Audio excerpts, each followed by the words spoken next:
तो बिहार के बगहा में आखिर जो बवाल हुआ उसके पीछे किसकी चाल है?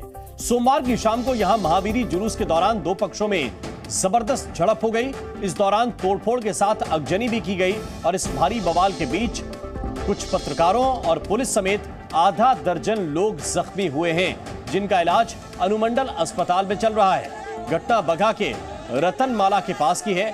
महावीरी अखाड़ा समिति की ओर से यह जुलूस निकाला जा रहा था। इस जुलूस की परमिशन ली गई थी।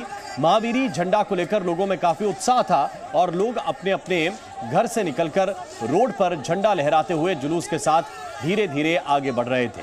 ये झड़प की घटना तब हुई जब जुलूस बगहा से रतनमाला की तरफ जा रहा था। बताया जा रहा है कि इसी दौरान कुछ उपद्रवी बाइक पर बैठकर लाठी बरसाने लगे और देखते ही देखते पत्थरबाजी शुरू हो गई। इसके बाद तोड़फोड़ शुरू हुई। पथराव के क्रम में एक पत्रकार को चोट आई है, वहीं कई पुलिसकर्मी घायल हुए हैं और अब इन सबको अनुमंडल अस्पताल में भर्ती कराया गया है। दो तस्वीरें इस वक्त आपको दिखा रहे हैं, अखाड़े के जुलूस में किस तरह पत्थरबाजी की गई और इसके बाद मौके पर आला अधिकारी पहुंचे हैं।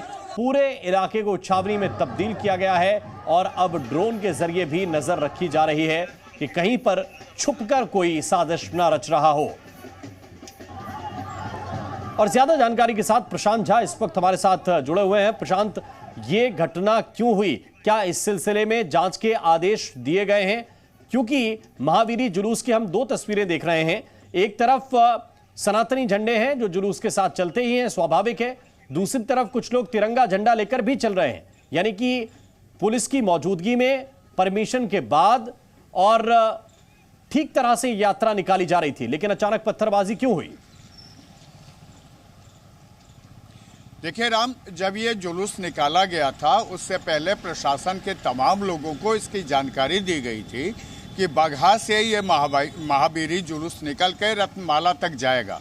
यानी उस समय में पुलिस प्रशासन के भी लोग जुलूस के साथ साथ चल रहे थे और किसी को ये अंदेशा नहीं था कि इस जुलूस पर पथराव भी हो सकता है। लेकिन जुलूस जैसे ही आगे निकली है और रतनमाला के पास पहुंची है, वहाँ पर दूसरी तरफ जो मस्जिद के ऊपर से पहले हमले किए गए, लोगों के छतों से हमले किए गए इस जुलूस पर। और ये इसके पीछे ये बताया जा रहा है कि ये पूरी साजिश की गई, क्योंकि किसी को यह अंदेशा नहीं था। अंदेशा होता तो हो सकता है कि इस महावीरी जुलूस पर रोक लगा दी जाती, लेकिन प्रशासन को भी ये पता नहीं था। प्रशासन तो ये समझ रहा था कि ये महावीरी जुलूस निकल करके जो अखाड़े तक जाना है वहाँ जाएगा और इसमें हनुमान जी की प्रतिमा है, उसके साथ तमाम लोग चल रहे हैं और ऐसे में इस पर हमला हो सकता है, इसका कोई अंदेशा नहीं था। लेकिन जैसे ही जुलूस आगे बढ़ा बगहा 1 से और जैसे ही बगहा 2 के करीब ये जुलूस पहुंचा है, उसके बाद ये हमला किया गया और इस हमले के पीछे सुनियोजित षड्यंत्र की बात कही जा रही है।